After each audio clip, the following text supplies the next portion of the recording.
people. Jeremy, so let's start with her.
So you sitting here, or is this you? That's Kevin's. Okay. Dr. How are you? I'm good. I'm sorry. It's okay. I have. You're taking it in the museum and stuff. I understand. I was captivated. This is only my second or third time here, so I still like seeing something. This is my first time. Really? Yeah. And I've lived in. Good evening, everyone. We're about to get started. Kind of ashamed. For anybody who's in the galleries, you can come on out and join us for the program. We appreciate it. You get an excuse. Yes. Thank you for coming tonight. My name is Geraldine Barbie, and I'm the Assistant Director of the National Afro-American Museum and Cultural Center, so welcome. And we're proud to partner with Dr. Magruder and the World House Choir to present this program tonight. So I just want to welcome you and also encourage you to come back. And we may not have time for you to see everything tonight, but please come back to visit the museum. We're open Wednesday through Saturday from 9 to 4 p.m. And so feel free to come back and enjoy our exhibits. And if you have any questions about the museum, just ask me after the program. So I'm not going to hold up. I'm going to go ahead and pass the mic back to Kevin, and we can get started. Welcome everyone. My name's Catherine Roma, and I'm one of the people who are involved in this great project, and I'm really glad that you're all here. So welcome. On May 29th, something very unique is happening in Dayton at the Seventh-day Adventist Church, and it is a combination of two main amazing works, because there will be another work on the program. Jeremy will tell you about that. So the 7 Last Words of the Unarmed is a work that's getting a lot of performances by Joel Thompson. Originally scored for men's chorus, it is now for soprano, alto, tenor, bass, men and women, and we're very happy to be doing that. And we're also doing a piece called Fortune's Bones, a Manumission Requiem, which is Dr. Ysaye Maria Barnwell's largest work, and it includes an African bell choir to start out and to draw in the ancestors, and then a 30-minute work for soloists and orchestra and chorus. So it's going to be very exciting. These are unusual pieces, and they've both been, Dr. Barnwell's Bones was written in '09, had its first performance in '09. That's 2009, and it's had 3 performances. This is going to be the 4th, so it's very wonderful that it's getting a performance in the Midwest. So we've put this panel together because we wanted to reflect on the idea of black bones, black bodies, and the integration of arts and meaning. And so we're going to hear from 3 wonderful panelists who are going to speak in different ways about that topic and about how unusual it is to be doing pieces that are referencing, I think 7 words, last words is, I think it's self-explanatory. They're very short movements about the lives of 7 black men who were killed by police. And so it's a very dissonant work, and of course it would be. It was written about 5 years ago, and it's been amazing to learn this piece, I have to say, with the chorus. And then Dr. Barnwell's piece, I don't know if Tammy, how deep you're going to go into it, but it is the story of Fortune, and Fortune was an enslaved man who, when he died in 1790s, in the 1790s, his enslaver boiled the skin off the bones and saved that skeleton and used it. He was a physician. He used it as a demonstration model for teaching anatomy to his students. And then his son was a doctor, and then their grandson was a doctor. And Fortune's bones stayed with the family until they gave it to a museum in Manitowoc in Connecticut. So, and it wasn't until the early part of this century, is that right? Yes, that a poet laureate, Marilyn Nelson, a black poet laureate in Connecticut, the first black woman poet laureate, took all the information she could find and put together a book of 5 poems about Fortune and about the doctor and about Fortune's wife. And it turned out that it's a long story, and I'm probably talking too long to tell you. Am I stealing your thunder? Okay, never mind. I think it's time to hand I'm going to hand this over to Jeremy, please. I'll just sit here. Okay. No, Jeremy, take it away. I won't steal anybody any more thunder. All the thunder will stay with you. But again, I want to just welcome you, and I am excited about this program. Excited to work with World House Choir. Excited to partner with Antioch College in this production and this conversation. And as well, I'm excited to announce that DCDC, the Dayton Contemporary Dance Company, will also be a part of this program on May 29th. In addition to Fortune's Bones and the 7 Last Words of the Unarmed, we'll be presenting a work by famed composer Darren Atwater, who is the founder of the Soulful Symphony. His work called Southside Symphonic Dances.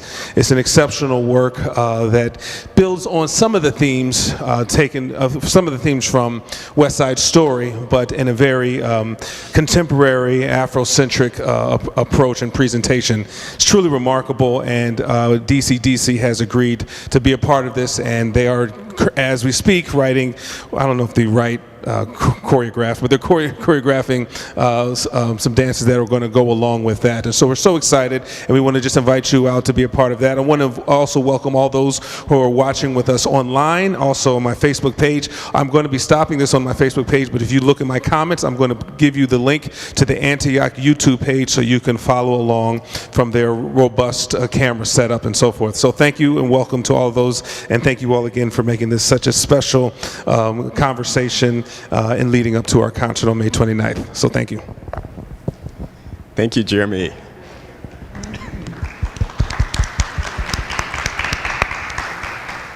My name is Kevin McGruder. I'm an associate professor of history at Antioch College. Also a member of the World House Choir, the bass section. I'm on hiatus now, but I hope to be back later this year. And those connections are really why I'm here, and I'm going to be kind of wearing 2 hats. I'll be moderating, but I'll also be saying some things after we hear from our other panelists. And so I'll briefly introduce them in the order they'll speak, and then we'll move on to their remarks. Tammy El Cornado is a musician and scholar that teaches and researches in the areas of African-American history, concert, and popular music.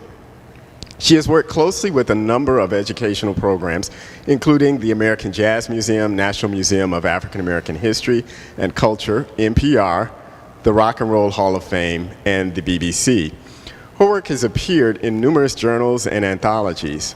Kernodle is the author of the biography Soul on Soul, The Life and Music of Mary Lou Williams, and she served as associate editor of the 3-volume Encyclopedia of African American. She appears in numerous documentaries, including Mary Lou Williams, The Lady Who Swings the Band, Girls in the Band, and the Emmy Award winning Miles Davis, Birth of Cool. She is the immediate past president of the Society of American Music and currently holds the rank of University Distinguished Professor of Music at Miami University in Oxford, Ohio. Dr. Adam Veach is an assistant professor of sociology at Central State University. Dr. Veach earned his Ph.D. from Kansas State University, his M.A. from the University of South Alabama, and his B.S. from Jacksonville State University. His research interests include class inequality, social stratification, social problems in popular culture, historical sociology, and international development. His current research is a study of the Miami Valley Socialist, a socialist newspaper in Dayton during the early 20th century. And just to say a little bit more about my own background, my area is U.S. history, and a lot of my research focuses on race and real estate, and the way that race intertwined real estate and black wealth. I also look at urban history, LGBTQ history as well. And so I'm going to turn things over to Dr. Kernodle. I get the pleasure of going first.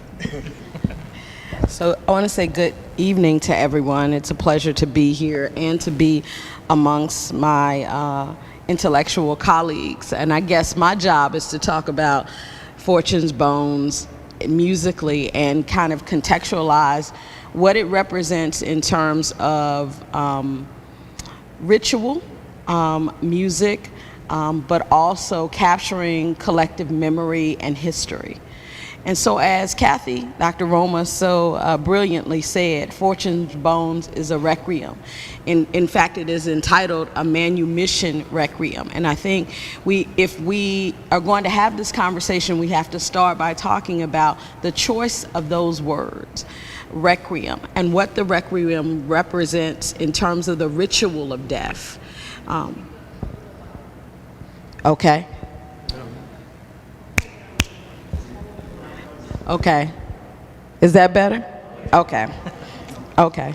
Then I won't be afraid to hold it closer. So let me state what I was saying. So Fortune's Bones, the piece created by Dr. Ysaye Barnwell, is called a Manumission Requiem.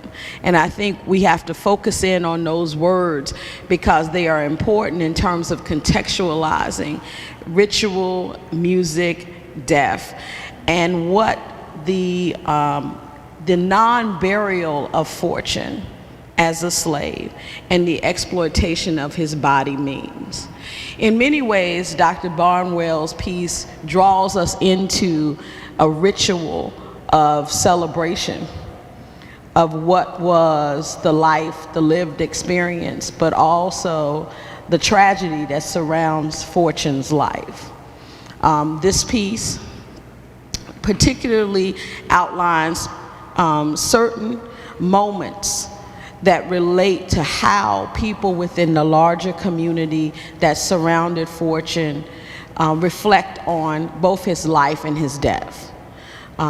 So one of the first movements of this work after an instrumental funeral march is a lament that is sung by his wife, Dinah. And the reason why I want to focus in on this is because it speaks to how Dr. Barnwell, as a composer, situates this particular piece in a larger African diasporic experience. Let me tell you what I mean by that. So we know that the Requiem is a European ritual form that's a celebration of the dead. It is a piece of music that is used in the celebration of the Mass in Catholic churches that commemorates the dead. And she purposefully chooses this form, but the way in which she Africanizes this form to embed it or link it to the story of Fortune is very telling. Because what she brings into the soundscape of the European Mass is markers of what had been his collective lived experience, we believe, prior to slavery. So you're going to hear motives. You're going to hear instruments that speak to traditional musical practices and rituals that go back to the continent of Africa prior to slavery. But what you also hear in the first sung portion of this Manumission Requiem is Dinah's lament. And lament is important when we consider death rituals within African cultures, because the lament was one of the primary tools that was used in the public mourning rituals in traditional African societies. Now, while this is also very pertinent to this conversation, both from composer and Fortune's wife, is that mourning rituals were led by largely the women within the communities or the society, tribal communities or societies, right? And so this act of engaging in lament, this act of publicly ushering people into reflection of the life of the dearly departed, the person who has moved to the ancestral realm, right, was one of the many ways in which Black or African women engaged with music. This transferred into this American experience by virtue of slavery. And what Dr. Barnwell points out through this particular requiem is, while we believe that these traditions disappeared, in many ways they were embedded and transformed into new idioms. And so this requiem, in some ways, is very much reflective of the hybridity that was created out of the slave experience and encompasses what we call the diaspora, the African experience, both culturally and in terms of an identity that occurs in the Caribbean, in South America, and the continental United States as we know it. And so there are different layers to this piece that speak to ritual and identity, and how identity is transformed through this institution of slavery. And we hear Dinah talk about very early on how she has the role of cleaning this space where her husband's bones are being displayed, and how she speaks of the anguish of having to clean this space because her mistress is uncomfortable in this room, that this sickens her. And she says, but nobody knows my pain. And I bring this out because it is in this moment that the voiceless cries or the unheard cries of Black women become audible to us, not just in the sense of slavery and what that meant for loss, but the continuous violence that was inflicted, and particularly on the bodies of Black men. And so Dinah's lament, I believe, is a larger call for us to consider not just Fortune and the fact that she never has the resolution of burying her husband, of welcoming him into this ancestral realm, but also the continuous exploitation of these Black bodies that links us to the 7 last words when we think about the mothers and the wives and the sisters who are muteless and often faceless when we consider Black violence in America, the pictures of lynchings, the news stories that we see. Modern technology has amplified the voices of these mothers, but in many cases, the voices of these women who came before are lost in history. And so this piece begins by this woman speaking into this ecosystem, into this space of mourning and this ritual of death, of this experience. And not just the experience of the horror of his death, but the life and the love that she experienced with him. what you will find in this piece is that it will not necessarily reflect what we traditionally think of as a requiem, which the requiem, if you know it, has multiple parts. There's the Kyrie, the Christ have mercy, the Sanctus, the Gloria. There are various hymns that are invoked as part of this ritual of death.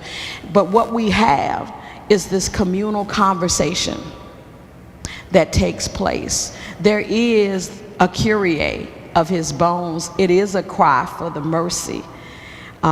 It is a reflection that takes place with the doctor, who is the person who does the dissection, who is the owner of Fortune's bones, who considers the weight of what he's doing. And so there is that cry for mercy that takes place. We also have Fortune re-scripting his story and reclaiming his space in a movement called Not My Bones, I Am Not My Bones, which speaks to the reclamation of the soul, even when the body has been exploited or humanity has been denied. So it is a point of restoration. And we have our Requiem ending with a Sanctus, an acknowledgement of the holy, the holies of holies, right? And so we have Dr. Barnwell, who takes us into this spiritual space that is invoking many of the rituals that we associate within white Christianity, but also mixing them with these traditions and rituals that point back to Africa and also reflect what was a lived experience in colonial America. And I'm not going to talk too much longer, but I do want to say that in considering this piece and the larger dialogue that you will hear in this piece and the cultural references and the musical references, I think that it's important as a historian to also talk about what does this piece mean in terms of how Black women composers began to craft out new spiritual forms and liturgical practices. Because in many ways, what Barnwell does in 2009 is a continuation of work that we see happening within the Vatican II Catholic Church in the 1960s and 70s, when we see and hear Mary Lou Williams, who begins to take liturgical practices and combine them with jazz and spirituals and blues. And she also is aligned with these larger conversations that are happening within these ecumenical circles about representation of Blackness, commemoration of historical events, and the invocation of collective memory that is embedded in this American experience. And so this piece tells us so much. It calls for us to listen, and to listen in many ways to the deeper levels of the story that's being told, that goes beyond Fortune, his bones, the exploitation of his body, and this lingering legacy of violence that is inflicted in this American experience.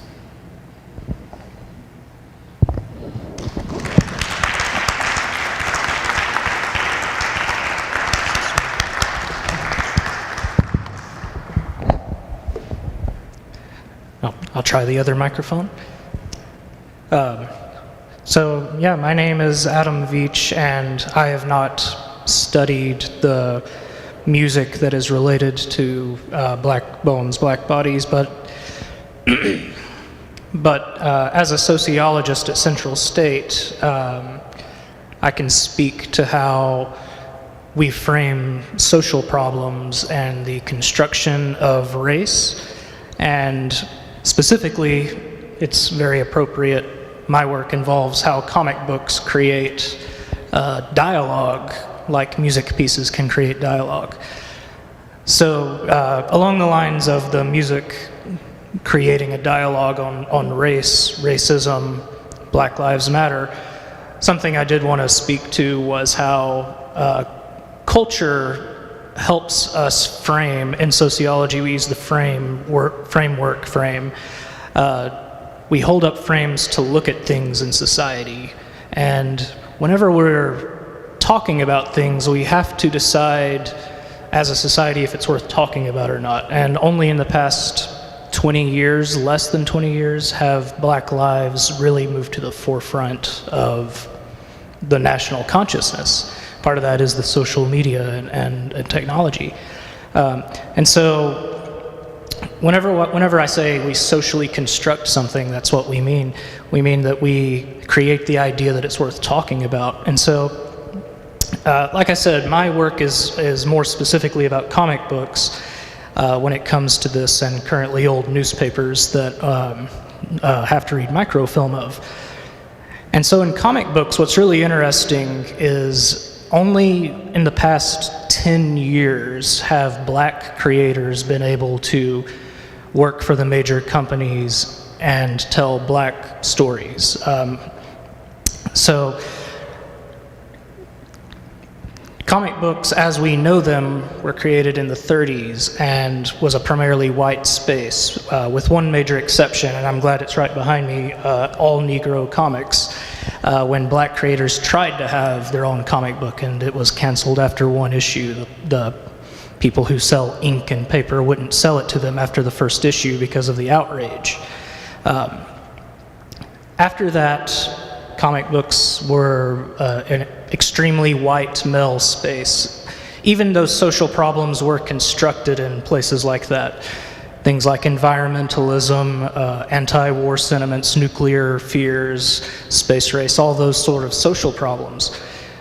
And eventually race became more of a talking point, but it happened slowly, and it wasn't until the 1970s when characters like Storm, the Black Green Lantern, John Stewart, were brought into the fray, but they were brought in still by white creators.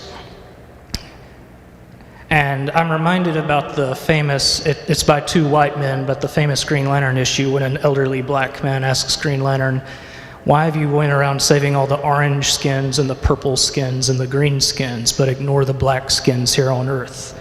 And so that's what comes to mind hearing you talk about these musical movements.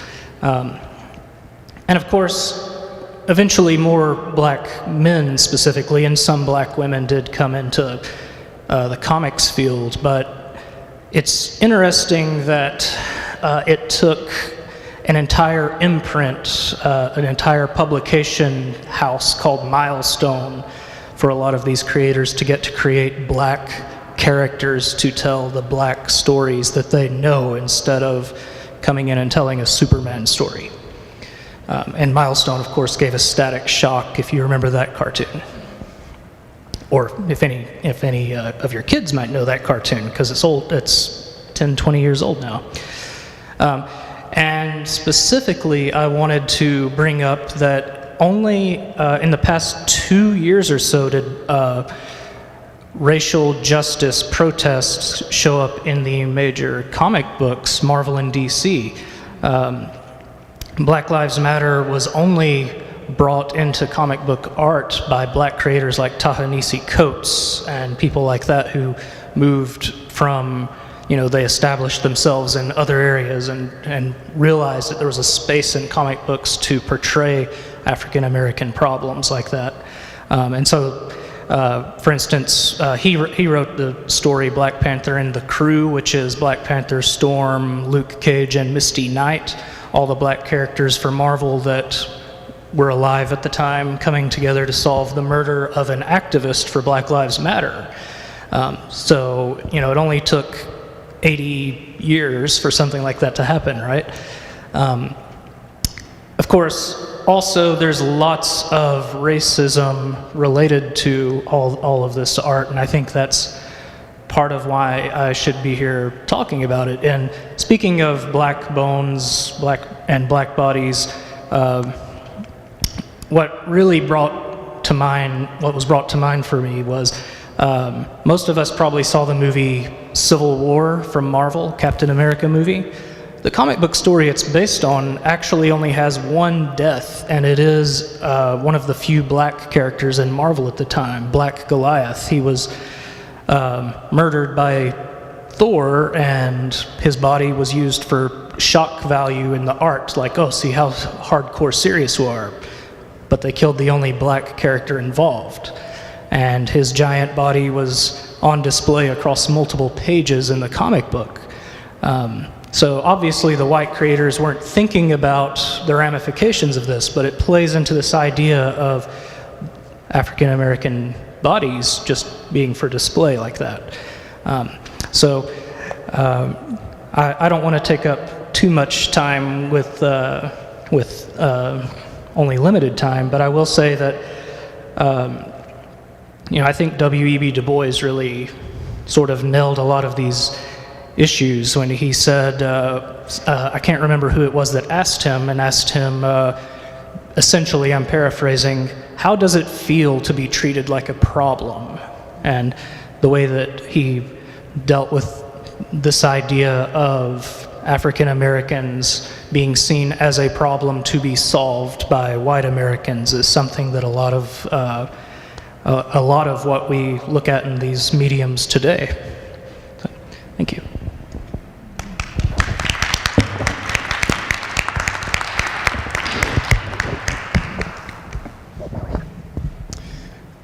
I mentioned that one of my areas of study is urban history, and this term I'm teaching a course on the history of the American city. I lived in New York from 1982 to 2012, and so I want to start with a New York story. And it's a story of erasure. And so Fortune's story is a story of disregard in the display of his body after death. In the early 1990s, the federal government was building an office building at Broadway and Duane Street in Lower Manhattan, a couple blocks from City Hall. And the construction workers came across bones as they were doing this excavation for the foundation. The federal government, there are laws that require an archaeologist to be brought in when any kind of remains are discovered. I remember when this was happening because a very good friend of mine, Dr. Marsha Goodson, was very close to it. And the word on the street was that the construction workers covered those bones up and kept going. And they came up with more bones, and black people on the street basically shut them down. David Dinkins, the first black mayor, was mayor at that time, and that, I don't know if that had anything to do with it, but when they did shut that down, they did bring the archaeologists in, and they rediscovered the Negro burial ground. And this is a description from the New York Preservation Archive of that. In the late 17th and early 18th centuries, Africans began to use the area 2 blocks north of where City Hall is located today as a cemetery. The geography consisted of a ravine that ran east to northeast from Broadway to Collect Pond and was considered outside the city limits. It is in this location that African slaves were allowed to congregate and practice their cultural traditions of nighttime burials. Archaeologists estimate that over 20,000 burials exist in this 7-acre plot. They stopped using that in the early 1700s, possibly around the time that Fortune was born. Fortune was in Waterbury, Connecticut. This is in New York City. And what this did is it reminded people of how slavery was not just a Southern institution, and how many big cities were very much intertwined with it, and New York was at the top of that list. The archaeologists, they exhumed 400 bodies. Over the years, all of that area, if you've been to that area of Manhattan, it's relatively flat now. It wasn't then. And they've infilled it, covered up the bodies, and built buildings over it, and this federal office building just happened to reveal a portion of them. And even people who, when they saw the map, they said, well, we thought those had disappeared. It's like, well, where were they gonna go? And they exhumed 400 bodies. Eventually, those were sent to Howard University, and Dr. Michael Blakey, I think he's a biological archaeologist, his team examined those bones. And so if you think about what this topic is, we're talking about black bones, black bodies. Those bones told the story actually in the same way that Fortune's bones did. They told the story of a life of hard work, unhealed damages, nutrition. 40% of the 400 bodies were infants, so it told the story of early death, of malnutrition. And there's this notion that slavery in the North, because often people were working in homes or inside, it was easier than plantation slavery. It was different, but it wasn't easier. But it also showed some things that Tammy mentioned, so that lament and the kind of intersection of the Requiem with African traditions, they saw that in the burial practices too. And that's important because until about 50 years ago, a lot of historians believed that the Middle Passage, when Africans were coming from West Africa across the Atlantic Ocean to the Americas, was so traumatic that it just wiped everything away, and they arrived often in the Caribbean as empty vessels to be shaped by these European masters. And so the argument was, well, are there any African retentions?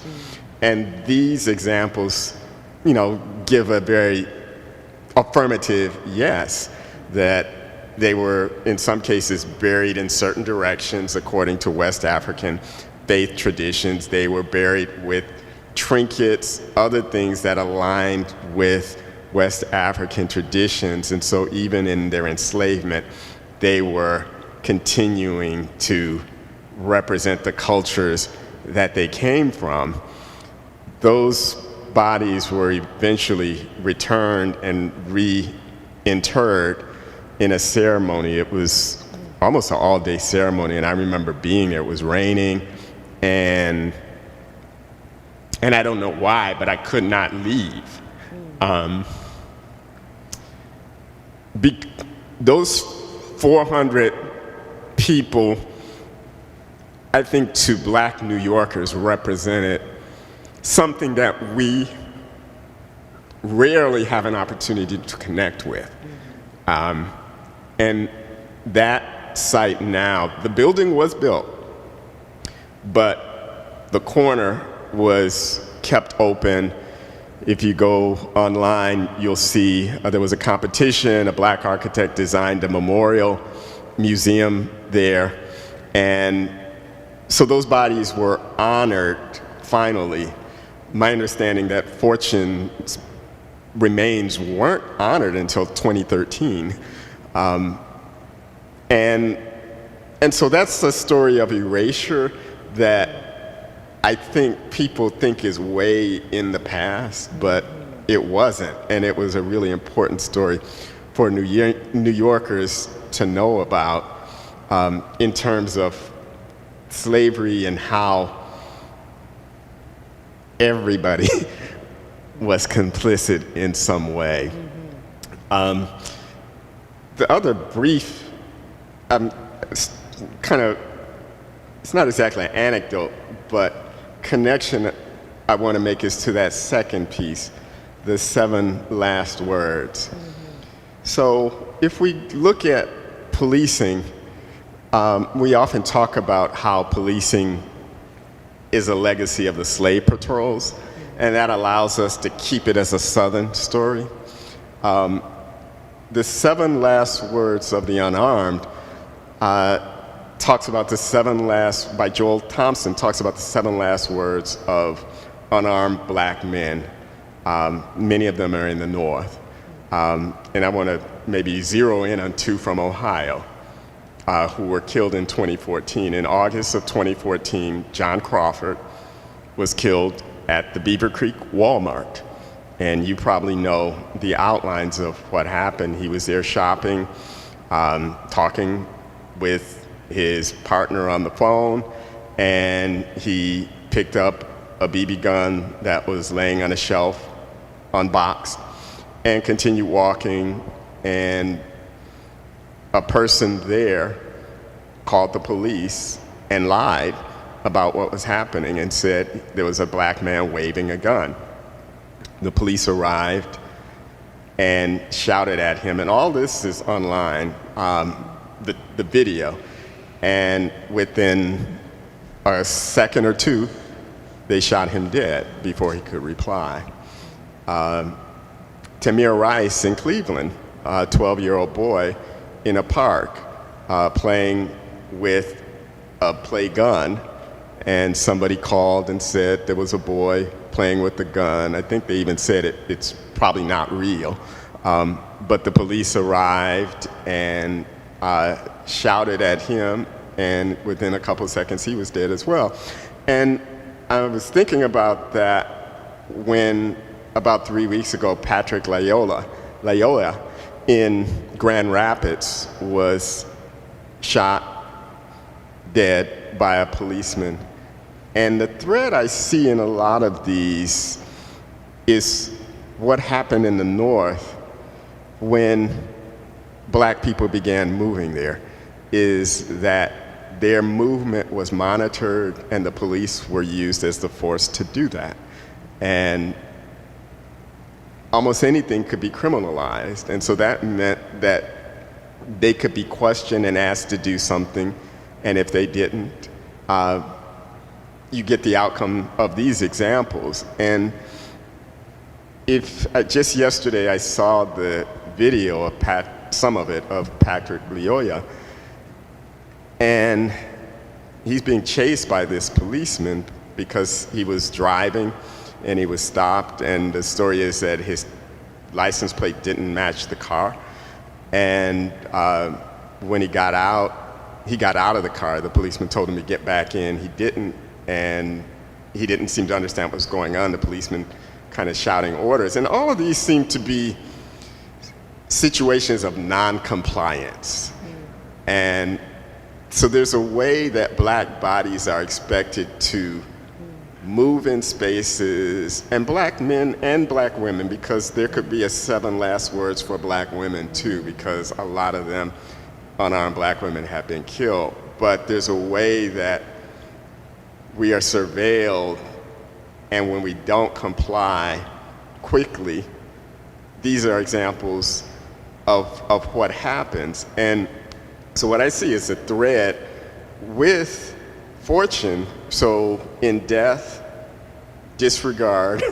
In life, there's another kind of disregard. And so these compositions, Fortune's Bones, a Manumission, Requiem, and the 7 last words of the Unarmed, one of the reasons why the subtitle for this program is an intersection of art and music is, if you think about what has been happening over the last 5 to 8 years, there was a political movement to try to change things, and we're in a moment now where that's trying to be silenced. And the question, I think the reason why these are so powerful is because I think sometimes art can reach people in ways that just words can't.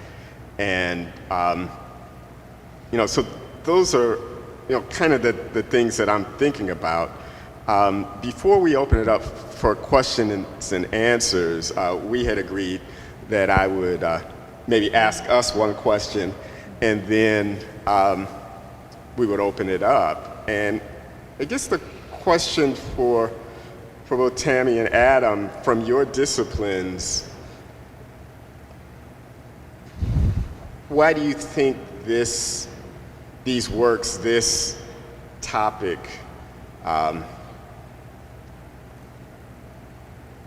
has the power that we're describing, but also how might that power be used to push back against the moment that we're in, where there are plenty of people who don't want to hear this? Oh. Unless you want me to go. Well, I'll say from the standpoint of music, first of all, thank you for the poignancy of both of your presentations. They have me both really thinking. But I think what music has done is that it has always served as one of the important variables that has been able to bridge what has been these cultural, generational, and sometimes ideological gaps that exist within our larger ecosystems. It's just as you said, music has the ability to transmit a message that oftentimes is not received from the spoken in the oratory that we receive. But because music is such a universal part of the lived human experience, it's the one thing outside of our desire for love that really links us all. And so music has served, even music within the concert aesthetic as what we're talking about here, because what this represents, these pieces represent, is how these particular messages that have largely been embedded in our vernacular and popular forms of music are being translated through idioms that reach larger and broader audiences within the concert hall.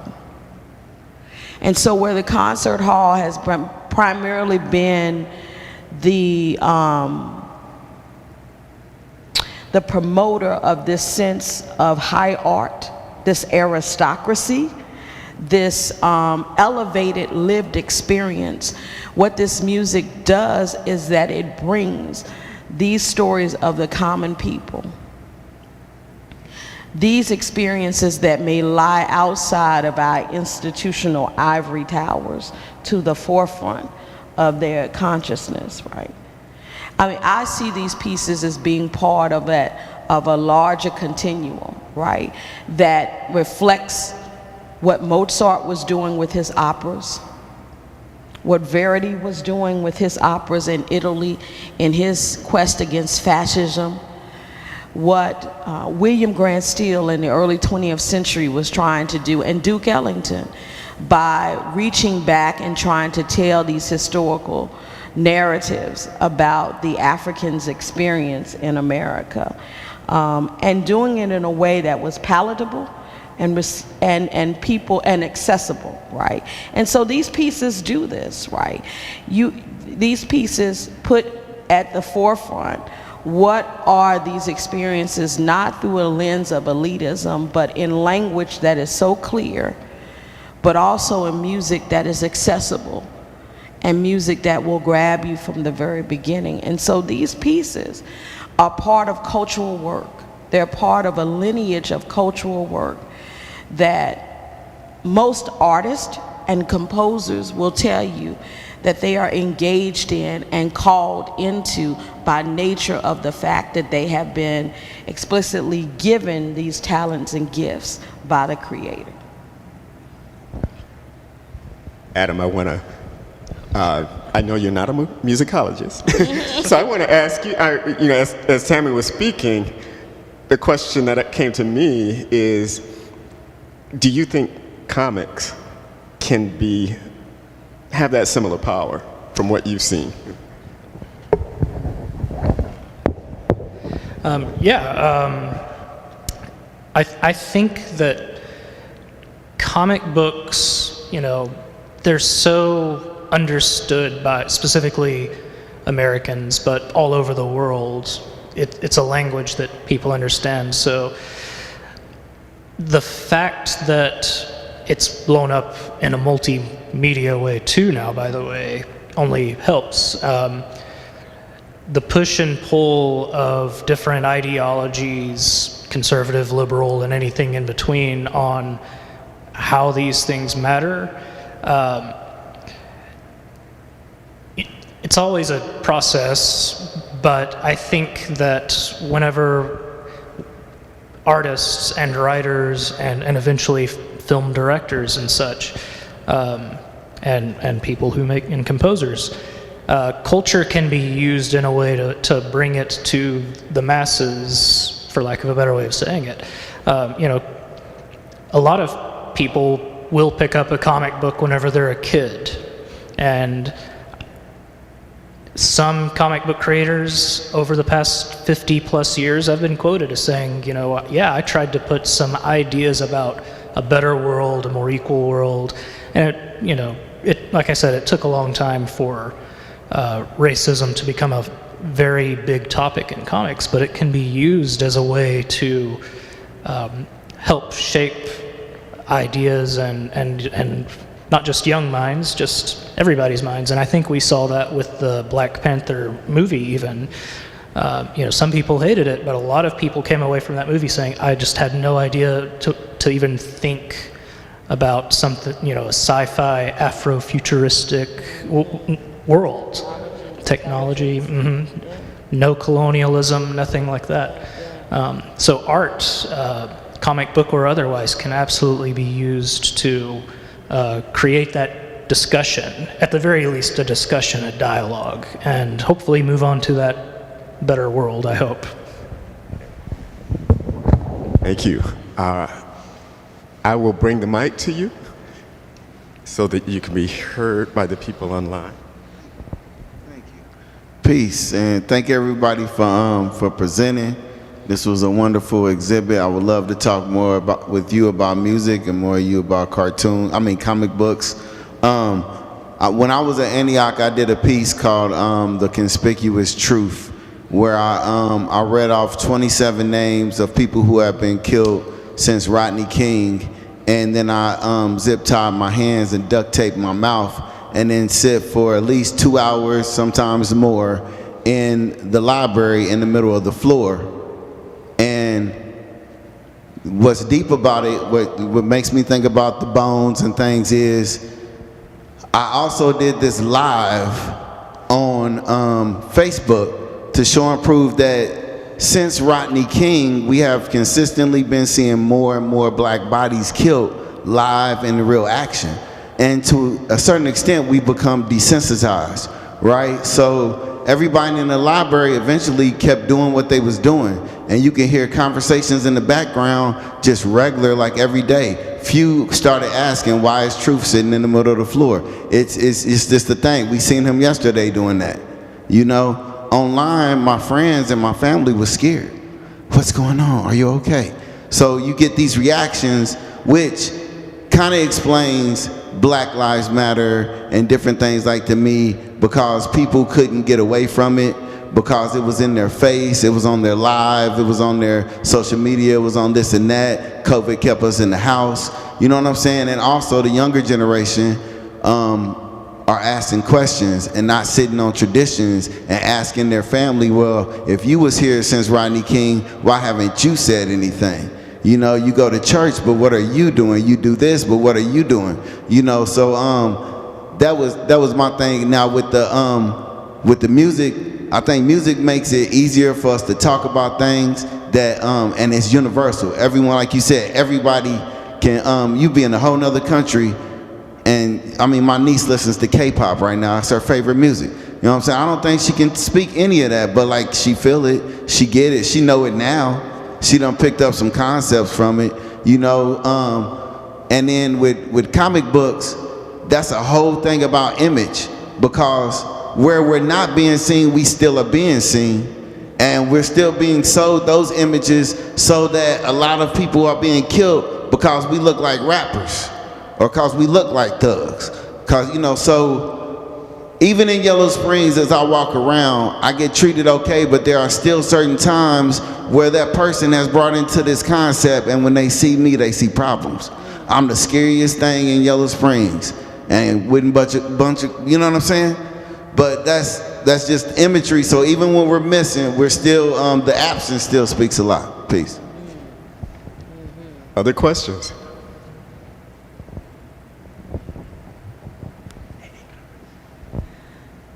So I wanted to speak to that quickly. Hi. About, Yellow Springs is not exempt from any problems, period. That's it.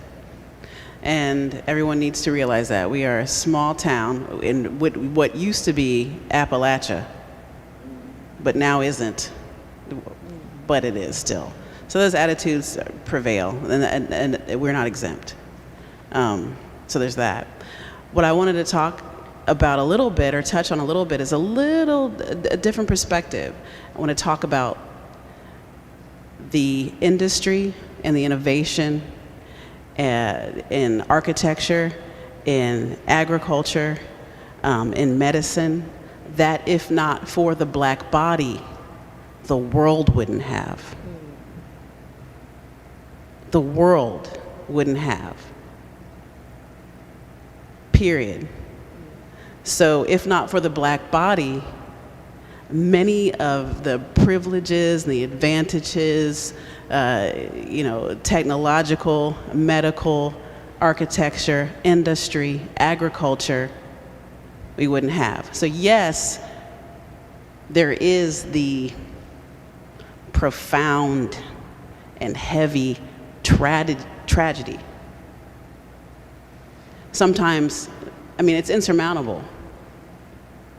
What that does to someone who's walking around in a black body is immeasurable. You cannot know, and that's all right. You cannot know. But the gifts, the treasures, the innovation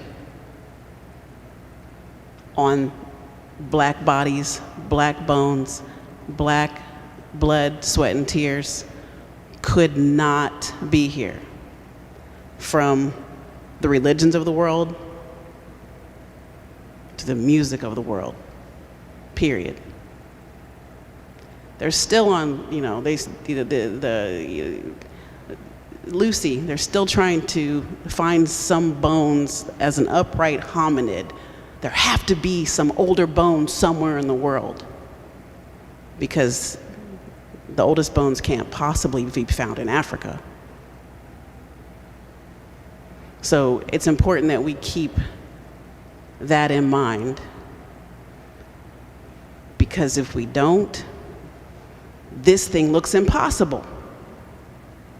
It looks impossible. And I see you. That's it.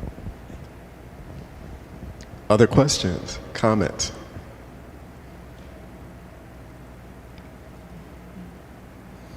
During the pause, I want to recommend a book, The Condemnation of Blackness, The Making of Crime and Urban America by Khalil Muhammad. It came out about 12 years ago now, and Adam mentioned W.E.B. Du Bois, that what does it feel like to be a problem? He talks about that in The Souls of Black Folk. That book came out kind of soon after he left Wilberforce. He was in Atlanta because he taught at Wilberforce for a couple of years. His landmark sociology book was The Philadelphia Negro, which is 1890s, I think, when that came out. Khalil Muhammad looks at Philadelphia right around that time, and what's happening in America is it's the first generation coming to adulthood that's been born in freedom. And people looking at census statistics about criminality are seeing black people overrepresented. They're seeing European immigrants overrepresented as well.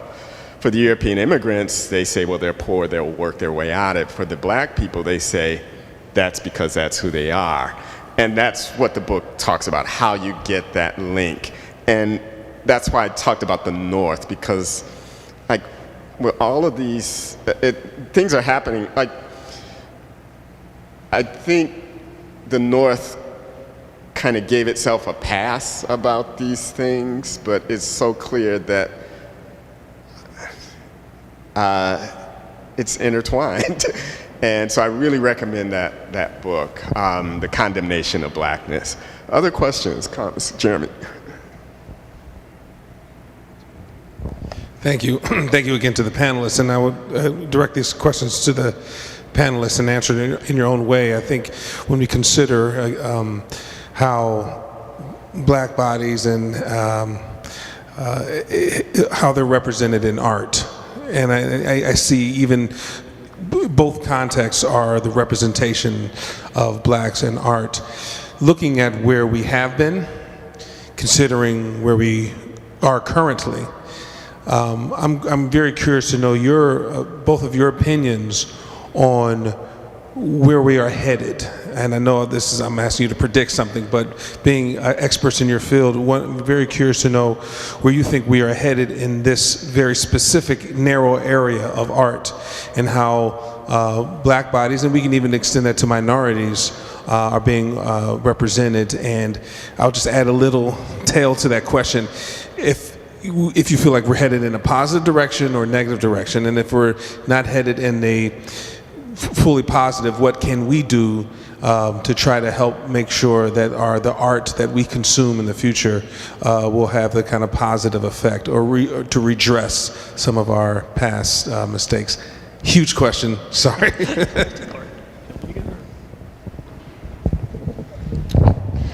Well, I can talk about that from a couple of standpoints. What I've seen in terms of classical music and in certain institutions is an awareness. So the death of George Floyd, Breonna Taylor, and Ahmaud Arbery was a major watershed moment. It was a turning point. Coupled with COVID, it caused many arts institutions to stop and take stock of what is going to be the prescription for their survival. Because what we see is that the mode of engagement with art has changed significantly since the emergence of the internet. So in the last 20 years, the way in which people consume art, engage with art, experience art, has been shaped very much by the technology we carry in our pockets or we carry in our bags. And so for many cases, people don't think that these institutions of brick and mortar are worth engaging with anymore, right?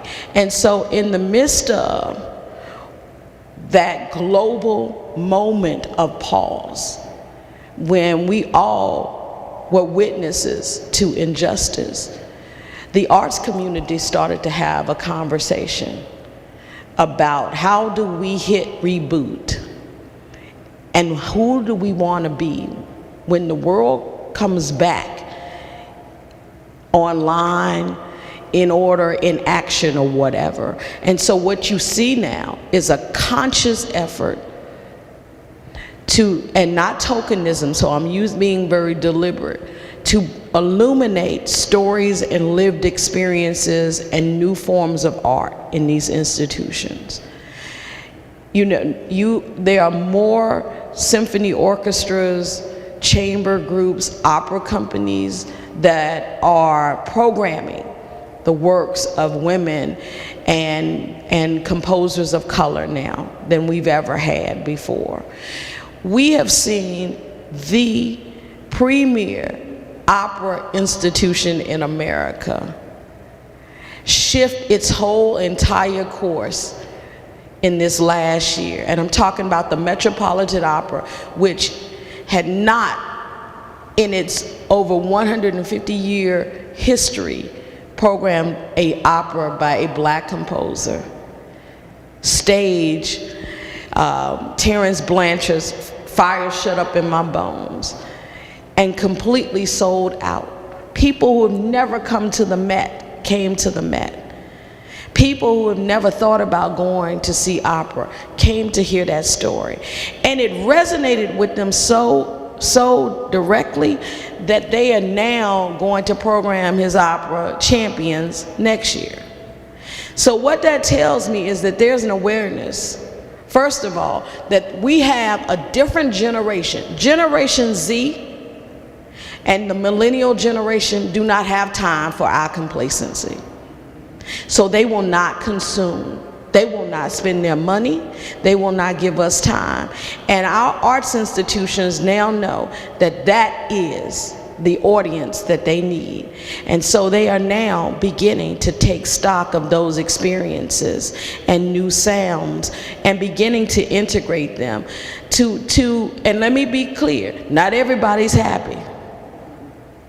But they understand that the decisions that they make today are going to have implications for the next decade, for the next 2 decades. So they now know that they must build that artistic audience. On the flip side, popular music has shifted significantly in terms of its engagement in social consciousness and these larger communal conversations. Hip hop, in many ways, was there when R&B and gospel and jazz left that. But the introduction of digital platforms and the ability for artists to no longer have to navigate the censorship of record companies has now created a full repertoire of socially conscious protest music in all of these different mediums, because artists now know that SoundCloud, Spotify, YouTube offer them opportunities in real time to speak to what is happening in their community. So there is a renaissance happening. There's an art, I will say from the music side, there's a renaissance, I don't know the art side, I'm gonna be but there's a renaissance happening in these music communities because people understand the power of music to mass mobilize. Whether it is bringing people to sit in your seats or it is inspiring people to do and go and be and speak to and act.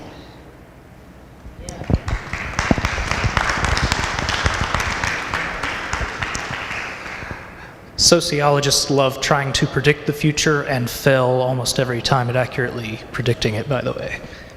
But I will say, as far as what I talked about today and along the lines of the internet, with the rise and continuing growth of people able to make their own art on the internet without being beholden to Disney or Warner Brothers, yeah, there is a lot less requirements to water things down. And you know, one example of that, before I go off in a different direction, is, you know, an indie comic let John Lewis tell his story in graphic novel format. I could not imagine Marvel or DC doing that. And they're wonderful books, and you know, he did this Comic-Con tour circuit before he passed away. So he was getting his story out there in a different way, reaching new people. So, and along the lines of Gen Z, as me and my friend were talking about many weeks ago, the kids are all right. And if I can talk about a sociology idea that's different than the comic books, is we know from the statistics that the younger generation, I'm millennial, but millennial and Gen Z are increasingly less willing to engage in out-and-out racist rhetoric. But at the same time, for the future, they nor we should be complacent, because even with all this hope for the future and how art can help us open discourse, the United States still has the largest prison population in the world, and it's majority people of color. And after the Civil War, slavery was outlawed in the US with one caveat: prisoners. So black bodies are still, at this moment, involved in free labor in the United States. So try to be a downer after talking about all the great comic books, but I always tell my sociology classes I've done a good job if I've depressed you a little. I'll put my panelist hat on. The image that came to me is the power of plays, and that's not my background, but I like plays. If we think about The Power of the Crucible by Arthur Miller and what he was talking about in that play, he's talking about McCarthyism. And I think we're living in a McCarthyist moment. Because those people in the 40s and 50s, they knew McCarthy was lying, but they followed along. That's the moment we're in now. And part of the reason I say that is 6 months ago, I thought it was just they didn't understand. I had an opportunity to write a couple of op-eds for the Columbus Dispatch. One was about how to be an anti-racist in Ohio. And the other was about this is what critical race theory is. And then I started kind of researching Christopher Rufo, and he's really the center of the manufacturer controversy behind that. And when I was writing that, I thought that, well, we just need to counter it with, I don't know, I'm not saying similar lies, but I'm not so sure that, I think art might be the way. I suspect there are people writing plays about this moment that are going to premiere in the next few years that those audiences are going to hear in ways that they don't hear op-ed pieces, and they don't respond in op-ed pieces. In Yellow Springs, the 365 Project, which is a nonprofit there, we screen Raisin in the Sun. That's 1950s, Lorraine Hansberry talking about housing discrimination. That's something that still exists now and has the power to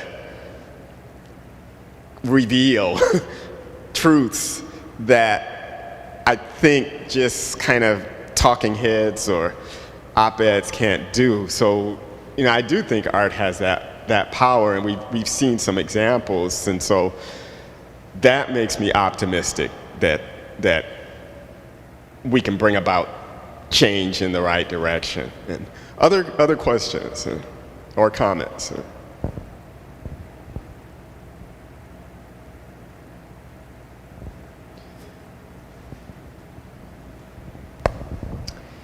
Thank you.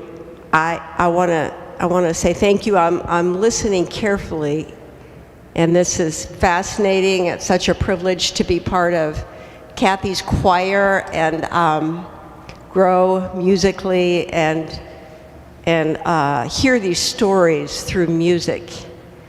Such a privilege. And I'm thinking as a white person thinking about this, and it's awkward to make a comment, but I know that as a white person and other white people feel like the story of racism should be behind us. Why would we even talk about slavery anymore? We finished with that. We've moved on. And I'm thinking about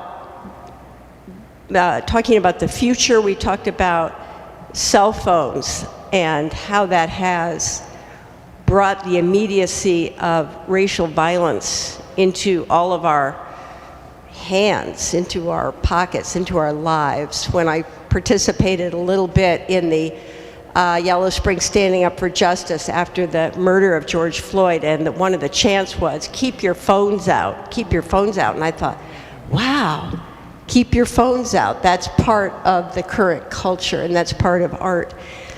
And I also was thinking about, and what I want to share was about the past too. About 10 years ago, I had the privilege of traveling to Peru with a group, and I was transfixed as a white person in Peru to realize that people there refer to themselves as Inca, and there were many images of conquistadors, European conquerors of 500 years ago. In the hotel where I stayed, there was a chessboard of conquistadors and Inca wearing costumes. And that 500 years ago was very immediate. When I sat in a park, a local person came up and spoke to me in English about how I was of the conquistador people. And I said, yeah. And I thought that was history. That was in the past. As a white person, I thought, this is 500 years ago, is so long ago. I have experienced the same thing in Mexico when I have traveled. Hernan Cortez, you would think he was still alive today. and the places where he walked and the women that he consorted with and so forth. All of that is so immediate. And so it also, that's what I'm experiencing too, listening, is how important it is now, today, by whatever means, that white people like me hear the pain, the immediacy of experiences that happened 400 years ago that are still totally relevant in the lives of black people now in my community. That's what I'm thinking about, so thank you. Thank you. Other comments, questions?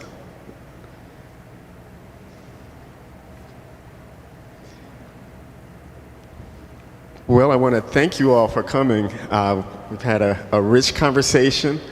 I've learned some things and a lot of food for thought. And I think this is a continuing conversation. Please mark your calendars for May 29th, Sunday at 4 o'clock at the Kettering Seventh-day Adventist Church, Fortune's Bones, a Manumission Requiem, the 7 Last Words of the Unarmed, and other work. The other work, Southside Symphonic Dances. That's by Darren Atwater, who I performed with about 20 years ago.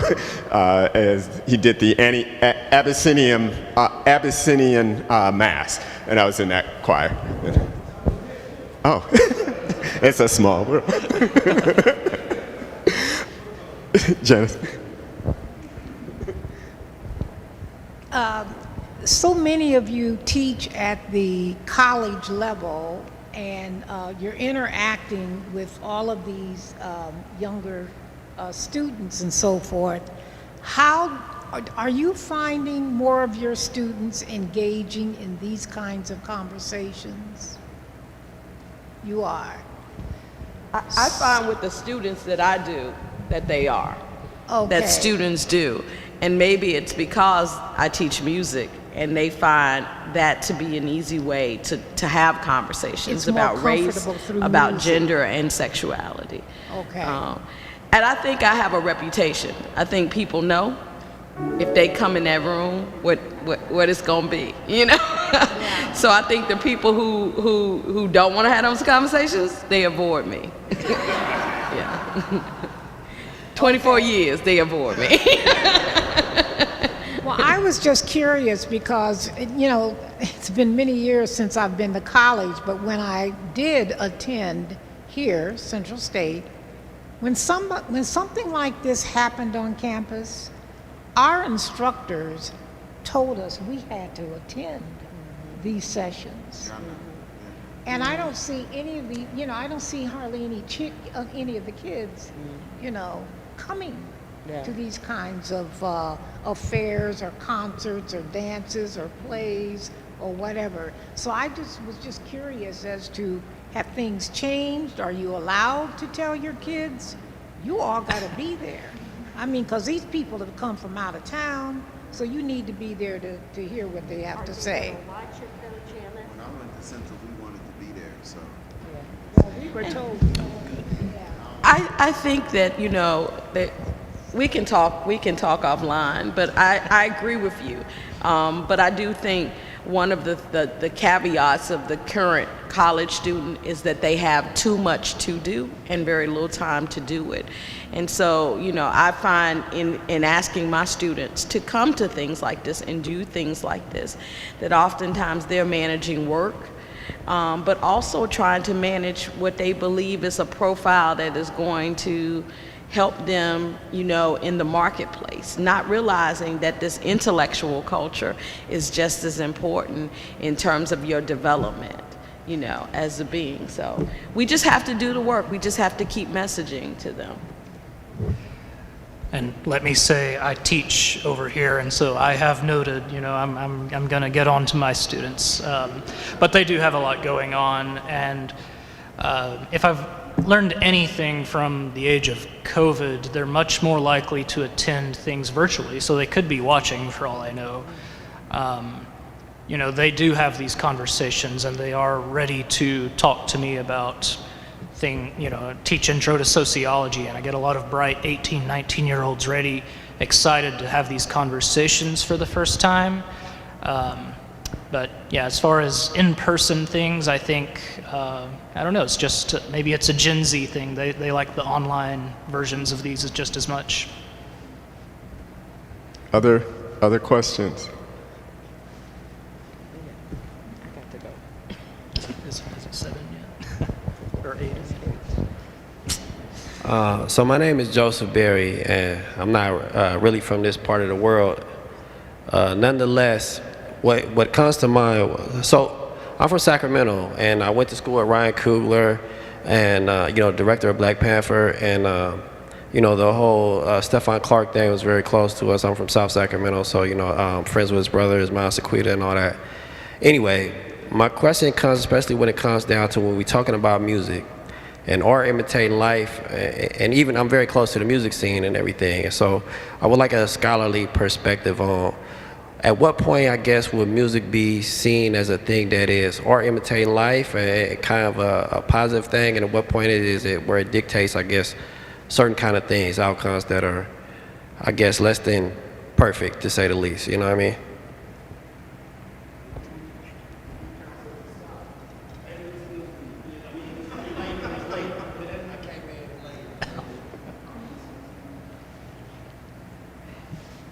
What was his question? What was his question? So let me restate. Your question is, at what point does music modeling life, reflecting life, become a positive thing or a negative thing? I think that's a very long answer, but I think what we saw happening in the 80s and the 90s in terms of popular music reflected how the messages that were embedded in our popular music shifted away from a social consciousness and a message of hope and transcendence. And a large part of that had to do with the conglomeration of the popular culture industry, radio, as well as record companies. And so when you have global corporations that take over and they begin to be the primary disseminator of the art, they put profit over purpose. And when profit comes over purpose in art, then what you have is a messaging that oftentimes creates dissonance, tension, and trauma in larger communities. And so there's so many genres we can look at and talk about that. I know it's late and we don't have that time, but you can there is a direct correlation that you can see in terms of the rise of crime in certain communities, and how that correlates with messages in the music and what is actually being mass mediated. And that's why I think these digital platforms have been very helpful, in that artists can put out content that doesn't necessarily have to fit a musical formula or is based on a profit index that's created by people at a table who don't even sing, can't rap, can't play a note, but they're looking at the algorithms and trying to determine what musical formula is going to make you spend your money, right? And so again, there's this profit over purpose and over messaging, right, that happens in the art. But I do think in some respects that that's kind of being in some ways balanced out by what we see. And I think you've got artists within this particular collective of people who are trying to do that in their communities. And when we start to amplify, elevate, and support communal voices other than these people that are created and manufactured and branded through social media and all of these other forms of medium, and begin to listen to the poetic voices in our communities, then we can overcome what are some of these things, these social issues that are created by this culture and how this culture has been tainted. Yes, because I got to go home. The moment that NWA and Public Enemy became something different, or the creation of genres. So if you listen to F the Police, it's really a black protest song, but from it you get gangster rap. I don't believe in genres, but genres are created in order to market the music. So the moment keep it real, the moment we was hip hop, a hippie to, it was already sold out. The moment hip hop went uptown, it was trouble, because they started marketing, and so the gangsterism that they call public. I mean, Chuck D was a gangster too, if we're gonna get to gangster rap. But NWA, they forget about the purpose. They were like the Black Panthers, but they took that out, and they just sold you the B words and the this and that became the package. So other rappers, like you said, are thankful for the internet and things, because you couldn't, and when you were my age, you couldn't get into the industry unless you were a thug or a gangster. Peace. Yes. Thanks. And We had questions online from Dr. Ysaye Barnwell. She was asking whether we would have a chance to hear the music, which we won't. On the 29th, she was asking tonight whether people would have a chance, but on the 29th you can hear it. I did put it in the link before I realized she was asking it, so I gave her a link to her own music. I'm sorry about that, Dr. Barnwell. She also asked a question about how many in the audience have read is Marilyn Nelson, the poem, Fortune's Bones poem. How many people have read that poem? So we have about 10 people have read that poem. Dr. Barnwell, thank you for that question. And our ability to do this is because of the two people in the back, David Atkins and Jen Fries, who's a student at Antioch. David is the head of media services at Antioch, and they were here earlier this afternoon getting all this set up, in part because of what Adam was saying. We know, and Tammy, we know that some people will want to be online, and probably regardless of COVID, that's how we're going to have to prepare to do things. So we wanted to be able to do that. So thank you so much, David and Jen, for making this possible. And David, is it correct that this recording will be on the Antioch YouTube page? Right. So tell your friends. We'll get a link out so that you'll know where to send them. And again, please mark your calendar, May 29th, 4 o'clock, Seventh-day Adventist Church of Kettering, to hear Fortune's Bones and the 7 last words of the Unarmed. And finally, our thanks to Dr. Tammy Kernodle and Dr. Adam Veach for sharing their time with us tonight. And thank you all again for coming. Take care.